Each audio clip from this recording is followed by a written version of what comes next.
The flight from New York to London had taken off smoothly. Passengers chatted, laughed, and some had already fallen asleep. But seat 23A drew quiet glances from everyone nearby. A black woman, dressed in a neat white coat, sat there, completely still, eyes closed, breathing soft and calm. At first, no one thought anything of it. She had boarded last, quiet and polite. She smiled faintly at the flight attendant, found her seat, buckled in, and fell asleep even before takeoff. But 30 minutes into the flight, something strange began to happen. The captain's voice came through the speaker, steady but tense. "Ladies and gentlemen, we are experiencing slight turbulence. Please remain seated." No one noticed the small blinking light on the radar in the cockpit, an unidentified flying object tailing them from behind. Captain Hughes stared at the screen, his heart pounding. "That's no ordinary plane," he muttered. His co-pilot frowned, adjusting the radar. "It's flying too close and too fast." The cabin lights flickered. A low hum filled the air. Not from the engines, but something else. Something outside. Passengers began whispering nervously. One man pressed the call button. A flight attendant hurried over, smiling weakly. "It's just turbulence, sir." But her voice trembled. Then came the first sign. The woman in seat 23A moved. Slowly, like waking from a deep dream. Her fingers twitched. Her eyes opened. And for a brief moment, they glowed faintly, a strange golden hue that shimmered and disappeared before anyone could be sure. The old man sitting next to her blinked in surprise. "Ma'am, you all right?" he asked softly. She turned her head slowly, gave him a calm smile, and said in a soft voice, "We're being followed." "What? What did you say?" Before he could ask again, the plane jolted violently. Gasps filled the cabin. Oxygen masks dropped. The lights went out completely. Inside the cockpit, alarms blared. "Unidentified craft locked on radar," shouted the co-pilot. "Altitude unstable." Captain Hughes grabbed the mic. "This is Flight 784. We are experiencing a technical emergency. Is there any fighter pilot or military personnel on board? Repeat, any fighter pilot on board?" Panic erupted in the cabin. A mother screamed. A child cried. Passengers clung to each other, praying, shouting, but through the chaos, the woman in seat 23A sat perfectly calm. Her eyes closed again. Her breathing deepened. Her lips moved silently, as if reciting something no one else could hear. The passenger beside her whispered, terrified, "Lady, what are you doing?" She didn't answer. Outside the window, a dark shape moved, sleek, metallic, glowing blue. It circled the plane like a shark in deep water. The captain shouted again through the speaker, voice shaking, "Any fighter pilot on board, please respond." No one answered, then a voice. Calm, strong female. "Tell the captain to hold altitude. Do not engage." The flight attendant froze, staring at the woman who had spoken. It was seat to 3A. Her eyes were open again, glowing softly. "How do you know that?" the attendant whispered. The woman smiled faintly. "Because they are not here to attack. Yet." The plane trembled again. Passengers screamed. Captain Hughes' voice broke through. "Who is this? Identify yourself." The woman stood up slowly, steady despite the shaking floor. Her calmness silenced those around her. "My name is Amina," she said softly, "and I need access to the cockpit." Everyone turned toward her. The attendants hesitated. Her tone carried authority, something powerful yet gentle. Captain Hughes, hearing her through the intercom, hesitated for a moment, then said, "Bring her in." She walked down the aisle. The flickering lights cast strange shadows on her face. The humming sound grew louder, like a pulse, alive and calling. Someone whispered, "Who is she?" No one knew, but one thing was clear. Whatever was following them, she knew what it was, and she wasn't afraid. The aisle was shaking as Amina walked toward the cockpit. The flight attendants steadied themselves, eyes wide, unsure whether to stop her or trust her. There was something about the woman calm, confident, like she'd done this before. Passengers whispered as she passed. "Who is she? Why is she going there? Did you see her eyes glow? She didn't respond. Her steps were slow but firm. Her white coat flowed behind her like a flag of peace in the chaos. The captain's door opened with a hiss. Captain Hughes turned, eyes red from stress. His co-pilot was pale, hands trembling over the controls. Amina entered, her presence somehow cooling the tension inside the cockpit. "You said you needed a fighter pilot," she said calmly. "I can help." Hughes frowned. "You? Ma'am, this is a restricted area. Who are you?" She looked at the radar screen, the unknown craft still hovering behind them. "That's not a human aircraft," she said softly. "How do you know that?" asked the co-pilot. Amina's eyes met his, calm but piercing, "Because I've flown beside them before." The cockpit fell silent. Only the hum of the engines filled the air. Hughes blinked, disbelief and confusion crossing his face. "You're telling me you're military?" "I was," Amina replied. "But not from any country you'd recognize." The captain's hands froze midair. "Explain," he demanded. She didn't. Instead, she pointed to the radar. "If you climb altitude another 1,000 feet, they'll think you're challenging them. Keep steady. Don't panic." "How do you?" Before Hughes could finish, the plane shook violently again. The warning alarms screamed. The unidentified craft had moved closer, dangerously close. Outside the window, strange blue light flashed across the clouds. The passengers screamed again. A few fainted. Others prayed, "Captain, they're targeting us," shouted the co-pilot. Amina stepped forward. "No, they're testing your reaction." The captain turned sharply toward her. "Who are they, Amina?" She took a deep breath. "They're called the Zyrenes. They're not from this world. And right now, they're deciding whether to let this plane live or disappear." Hughes' face went pale. "Are you saying this is some alien encounter?" "That's impossible." Amina looked at him with sad eyes. "I used to say that too. Until they saved me." He stared. "Saved you? From what?" Amina looked out the window. Her voice dropped, filled with old memories. "I was a fighter pilot once, years ago. My jet malfunctioned mid-air, and I was supposed to die. But they caught my falling aircraft in their own ship. They didn't kill me. They studied me, spoke to me." The co-pilot's hand shook. "You're saying they know you?" "They might remember," Amina said quietly. "Or they might see me as a threat for escaping." The radar beeped again, faster now. The craft was closing in. Captain Hughes looked terrified. "What do we do?"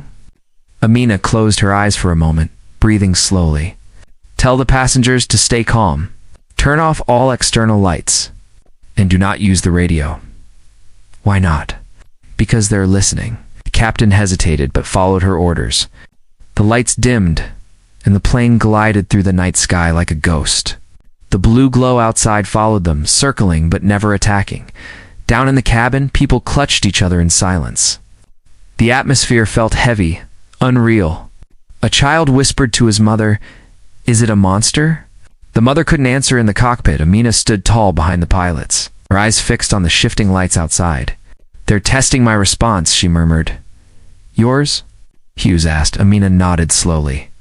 "They know I'm here." The co-pilot's eyes widened. "Then they came for you?" She didn't answer. The blue light grew brighter, blinding, engulfing the windows. The radar went blank. All systems froze. Captain Hughes screamed into the mic, "Mayday, Mayday. Flight 784, but the radio was dead." Amina looked calm, almost peaceful.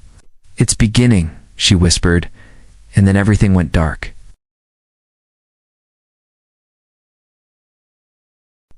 When the lights went out, the world turned silent.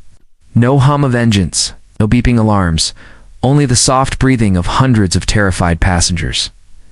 The plane was still flying, but no one could tell how. Outside, the stars had vanished. The windows showed nothing but a soft, glowing mist, shifting and alive, like liquid light surrounding them from every side. Captain Hughes slammed buttons on the console. "No power. No controls. It's dead." The co-pilot shouted, "We're gliding, but how?" Amina placed her hand gently on the captain's shoulder. Stop trying. They've taken over. Hughes turned toward her, sweat dripping from his forehead. Who are they? What do they want with us? Her calm eyes met his. They want me. Before he could respond, a faint vibration ran through the plane, not mechanical, but alive, as if something massive was breathing around them. The cabin shook lightly, and whispers of fear filled the aisles. From the back, a woman screamed, "We're going to crash." Amina turned to the flight attendant. Tell everyone to stay seated. Do not panic. The attendant hesitated. They're scared? Just do it, Amina said firmly. Her voice had changed. No longer soft, but commanding. Like a soldier giving orders in battle. She walked toward the emergency door, placed her hand on the metal, and closed her eyes. A faint shimmer ran across her skin. The door was cold. Too cold. She could feel the presence outside. Amina whispered under her breath. It's been years. Why now? Suddenly, a sound echoed through the cabin, a deep ringing tone, like a whale song from another world. It filled the air, vibrating through their bones. Passengers covered their ears, groaning in fear. The lights flickered again, showing glimpses of blue shapes moving outside the mist. The co-pilot shouted, "We're surrounded." Amina's eyes opened. They're scanning us. Scanning us. Hughes repeated, like reading us. Every thought, every heartbeat, she said quietly. They can sense emotion. If the fear rises too much, they might see it as aggression. Hughes looked back toward the cabin. Then we need to calm them down, Amina nodded. You do that? I'll try to speak to them. She walked back toward the front, sat near the door again, and took a deep breath. Her mind reached back to the memory she had tried so hard to forget the day they saved her. Years ago, she had been falling through flames.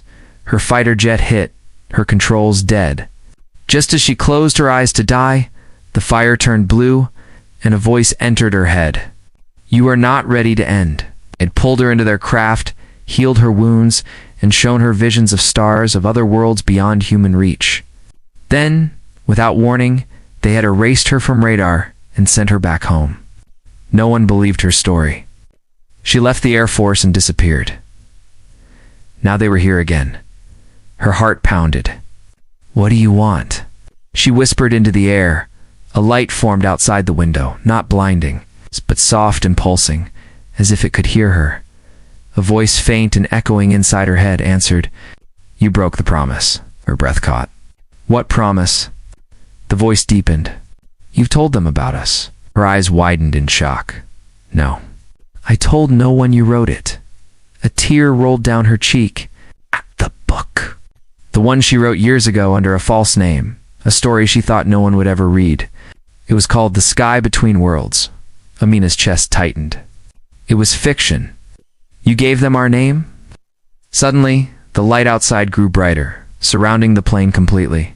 The passengers screamed as gravity shifted. Luggage fell, drinks spilled, babies cried. The captain's voice broke through the chaos. We're losing altitude.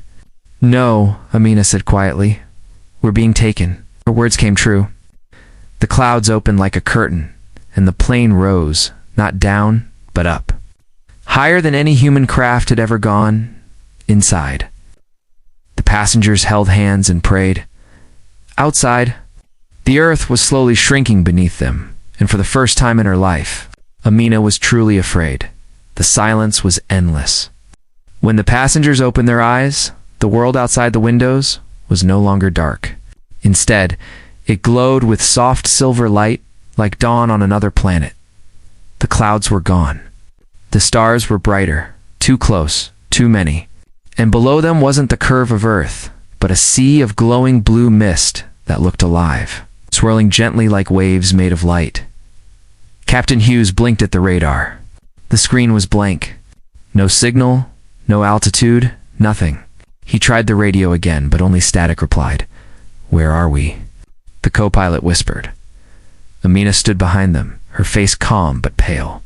We're not in your sky anymore, she said softly. The captain turned toward her sharply. That's impossible. Are you saying we're in space? Amina looked out through the cockpit window. Not space. Not exactly. It's a place between where they live. The co-pilot swallowed hard. Who are they? Before she could answer, something moved outside, massive, slow, and silent. A dark shape glided past the plane, blocking the stars for a moment. It wasn't a ship in any human sense. It was smooth, flowing, and seemed to shift shape as it moved. Gasps echoed through the cabin as passengers saw it too. Some screamed. Others stared, frozen. The flight attendant's voice shook. "Captain, people are panicking. Tell them to stay calm," he shouted back. "We'll find a way out." But deep down, Hughes knew there was no way out. Then the light outside changed. A bright beam, white and pure, shone directly through the front window. The plane vibrated softly like a heartbeat. Amina stepped closer to the light. "They're calling me." Hughes grabbed her arm. "You're not going anywhere? Tell me what's happening." She turned to him, her voice steady. "If I don't answer, they'll destroy this plane." The co-pilot stared in disbelief. "You can talk to them?" "I can try," Amina said. "They don't speak in words, they speak in feelings, and thoughts." Hughes hesitated, then released her. "Do what you have to." Amina closed her eyes, facing the beam of light. The air grew heavy, humming softly. Her body began to glow faintly, the same golden shimmer as before. In her mind, the voice returned. "Why did you tell them, Amina?" "I didn't mean to," she thought back. "Humans needed hope. I gave them a story. Hope brings curiosity. Curiosity brings danger." Images flashed in her mind. Rockets, soldiers, weapons, all aimed at the stars. "They think they're ready to reach us," the voice said. "They are not." Amina felt tears on her face. "Please, don't harm them. They don't know." "Then teach them fear." Her eyes snapped open. "No," she shouted out loud. The passengers gasped. Captain Hughes stared. "Amina, what's happening?" She turned to him, trembling. "They want to make an example. If I don't go with them, they'll erase this plane from existence." The co-pilot whispered, "Erase, as in crash?" "Worse," Amina said. "We'll never be found." The cabin lights flickered again. The passengers began to pray louder now, panic spreading like fire. Children cried. An old man fainted. Amina took a deep breath, her decision clear. "Open the emergency hatch." Hughes stepped back. "You can't be serious." "I have to go," she said. "They want me, not you." He shook his head. "Even if you open that door, there's no air out there." Amina gave him a faint smile. "There's no air here either. We're already beyond that." Before he could stop her, the front window glowed again, a circle of light forming in midair.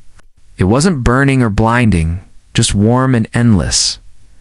The passengers fell silent. Staring, Maine turned once more to the captain. "If I don't come back, tell them humans were never alone." Then she stepped into the light. The glow swallowed her completely. For a moment, the plane filled with a strange warmth, and then silence again. The light outside faded. The stars dimmed. The controls suddenly blinked back to life. Captain Hughes stared at the radar. The blue shape was gone. The co-pilot whispered, "She saved us." Hughes looked out the window one last time. Or she just began something we don't understand. And far beyond the clouds, something unseen whispered her name. Amina opened her eyes slowly. The air felt heavy yet weightless, warm yet freezing. She was standing, not inside the plane, but on a vast glowing bridge made of light. The stars above looked close enough to touch. Below her stretched a swirling sea of blue mist that pulsed like a heartbeat.